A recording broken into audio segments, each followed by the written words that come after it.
Près d'un mois après la rentrée des classes, les élèves de la localité de Kambélé, dans le département de la KDI, région de l'Est, sont encore dans les chantiers d'or à la recherche du métal précieux.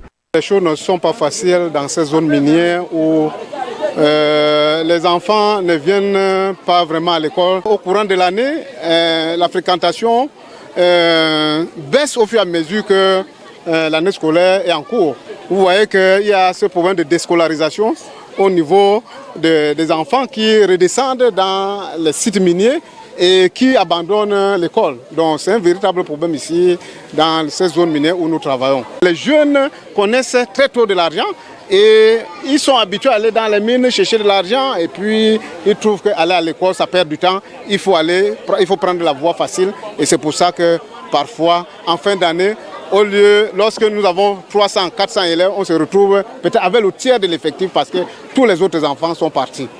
Pour faire sortir ces élèves qui ont pris goût à la manipulation de quelques billets de banque dans les sites miniers et suite à l'arrêté du ministre des Mines, Gabriel Dodondoké, interdisant l'utilisation des enfants dans les chantiers miniers, le directeur général adjoint de la Sonamine, Fou Jonathan, a lancé récemment à Kambélé l'opération Zéro enfant dans la mine.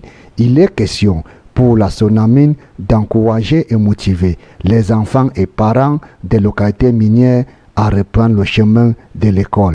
Nous sommes ici à Kambélé 3 dans le cadre de ce projet que nous appelons Zéro enfant dans la mine. Nous avons constaté que tous ces enfants ont abandonné l'école et passent tout le temps dans les mines et ça va hypothéquer leur avenir. Voilà pourquoi la Sonamine vient en appui pour s'assurer que nous encourageons les enfants et les parents pour que ces enfants aillent à l'école.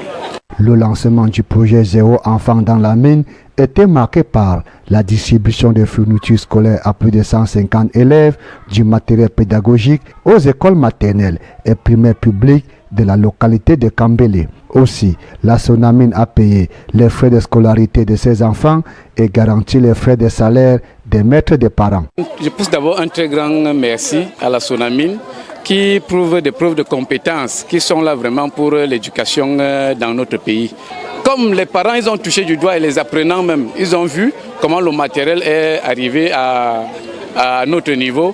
J'ose croire que vraiment, ils vont s'atteler à venir davantage à l'école. En procédant à la remise de ces appuis aux élèves et responsables des différentes écoles, en présence des autorités administratives, le directeur général adjoint, Fou Jonathan, a prescrit aux bénéficiaires d'en faire bon usage.